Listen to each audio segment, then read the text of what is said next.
Billionaires Instant Bright, Part 34. Bigil ang paghinga ko nang maramdaman ko ang pagdikit ni Mr. Muller ng sentro niya sa aking likod. Damang-dama ko ang kanyang pagkalalaki, habang nakapatong ang kanyang baba sa aking balikat. Mula sa salamin, ay titig na titig sa akin ang mapupungay niyang mga mata.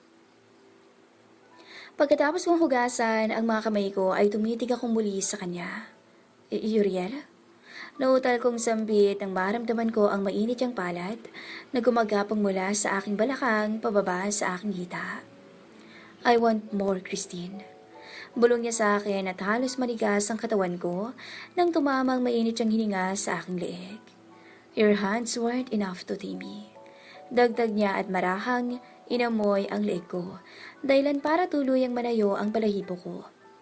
Ramdam ko ang pagbara ng kung ano sa aking lalamunan, kisabay ng biglang paglakas at pagbilis ng tibok ng puso ko.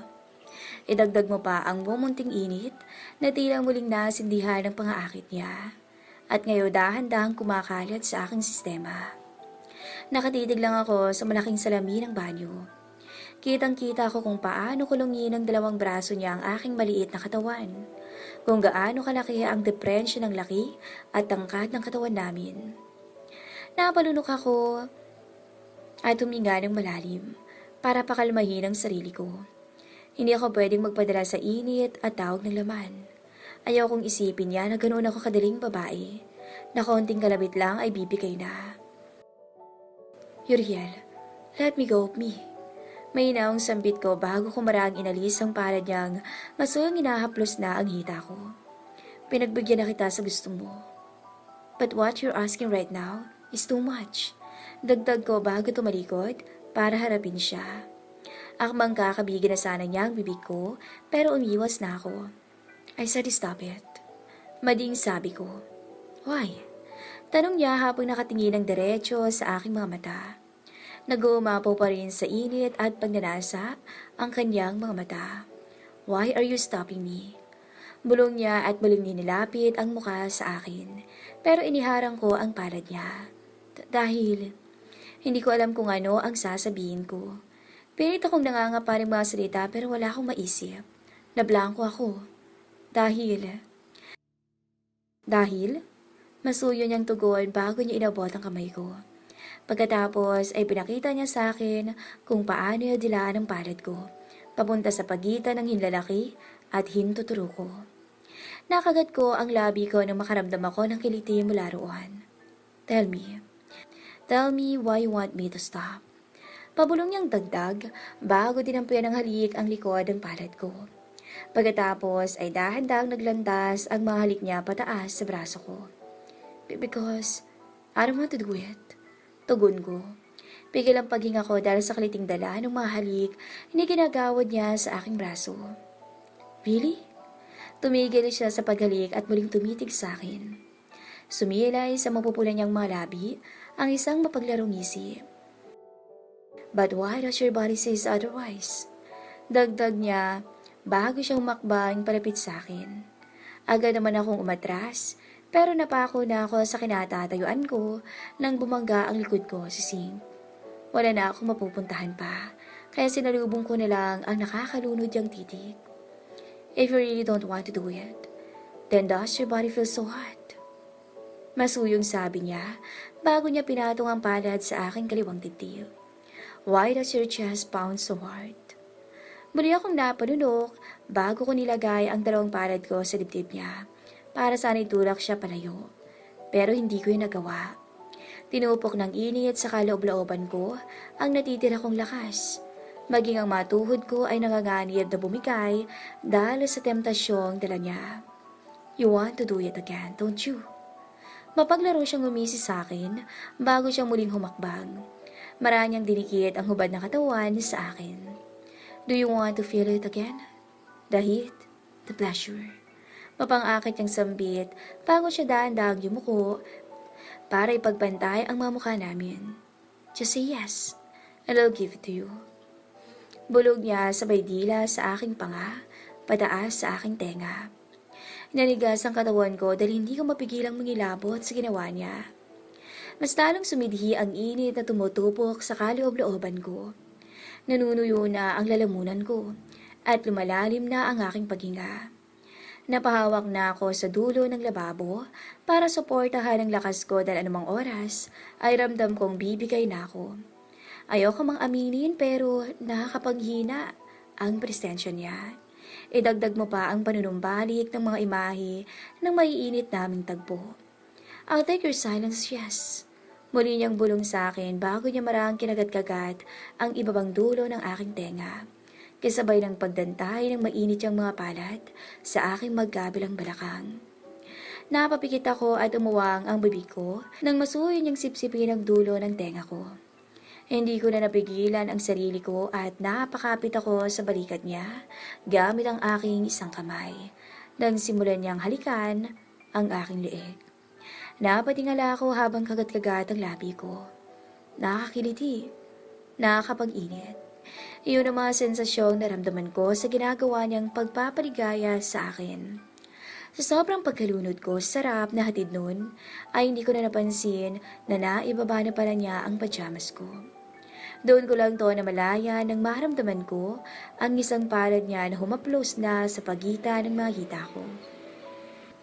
Nakakiliti ang ginagawa niya. Nakakapanigas ng binti. Looks like someone excited. Mapaglaro niyang bulong bago niya hinawi ang suot kong panty para malaya niyang madama ang pagkababae ko. I don't think... Isang mahabang daing ang kumawala sa bibig ko nang maramdaman ko siya roon. Hindi na niya ako pinatapos magsalita at mabilis niyang inangkin ang mga labi ko. Nilunod niya ako sa mapupusok niyang mga halik. Tuloy nang bumagsak ang depensa ko at naging alila na naman ako ng sarap na hatid ng haplo sa talik niya. Maya-maya pa ay muling bumaba ang halik niya at ang leeg ko naman ang pinanggigilan niya. Pagkalantad ng dibdib ko ay agad niya yung sinibasip. Napahiyaw pa ako sa pagkabigla. Sunod-sunod na daing ang kumawala sa labi ko. Napakapit ako sa ulo niya at hindi ko na napigilan ang sarili kong masabunutan siya at isubsob ang mukha niya sa dibdib ko. Ramdam na ramdam ko ang panggigigil niya. Mariin akong napatingala at halos tumirik ang mga mata ko nang pagsabayin niyang paligayahin ang aking hinaharap. Para akong baliw kakahiyaw sa sarap. Hindi ko alam kung saan ko itutuon ang atensyon ko. Marahas na nagtataas baba ang balikat ko nang tantanan niya ako ron. Mabibigat at malalalim ang bawat paghinga ko para lang maibalik sa normal ang pagpasok ng hangin sa aking katawan. Ngumisi sa akin bago dinampi ang palat sa kasalanan ko. Are you excited? Are you that excited to feel me? Mabilis kong inawasan ang titig niya, lalo na nang tamaan ako ng hiya. Rinig ko pa ang mahina niyang tawa bago niya kumuling si Eli ng halik. Ngunit saglit lang yon. Turn around, Christine. Bulong niya sa akin bago ko marahang ginabayan at tumalikod sa kanya. I want you to face the mirror and see your action. Habang inaangkin kita. Mapangkakit niyang bulong at pinaghiwalay na ang mga hita ko. Naramdaman ko na ang pagkatok niya sa aking pagkababae. Mainang daing ang aking pinakawalan nang unti-unti ko na siyang maramdaman. Punong-puno ang pakiramdam ko at marahan akong napakagat ng labi. I'll move now. Bulong niya sabay halik sa batok ko. At matapos lang ang ilang sandali ay nagsimula na siyang gumalaw ng mabilis. Dahil sa braso niyang nasa leeg ko, ay hindi ko magawang ibaling sa ibang direksyon ang tingin ko. Kaya wala akong ibang choice, kundi tingnan ang malaswang refleksyon ko sa salamin. Kitang-kita ko rin kung paano tumitig sa akin ang mapupungay ng mga mata ni Mr. Muller. Habang inaangkin niya ako.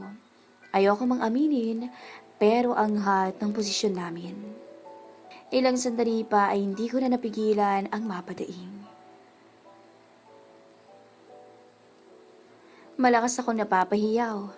Nang maramdaman kong may natamaan siyang parte sa loob ko, nasaglit na nagpabaliw sa akin.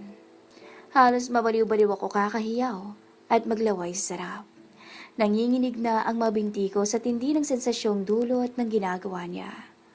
I don't think I can ever get enough of this. Bulong niya sa akin bago ko pinalaya mula sa yakap niya. Halos ilang minuto pa kami nagtagal sa ganung posisyon. Hanggang sa isang malakas na hiyaw ang namutawi sa bibig ko. Nang isang marahas na ulos ang ginawa niya. At kasunod nun ay ang pagkarating ko sa rurok. Damang-dama ko kung paano niya punuin ang kaloob-looban ko. At ilang sandali lang ay nabalot ng katahimikan ng banyo. At ang tanging maririnig lang ay ang mararahas at mabibilis na pagbunga namin ng hangin. Sa paglisan ng init sa aking sistema, ay hindi ko mapigilang mapaisip kung anong klaseng bukas ang sasalubong sa akin pagkatapos ng gabing to.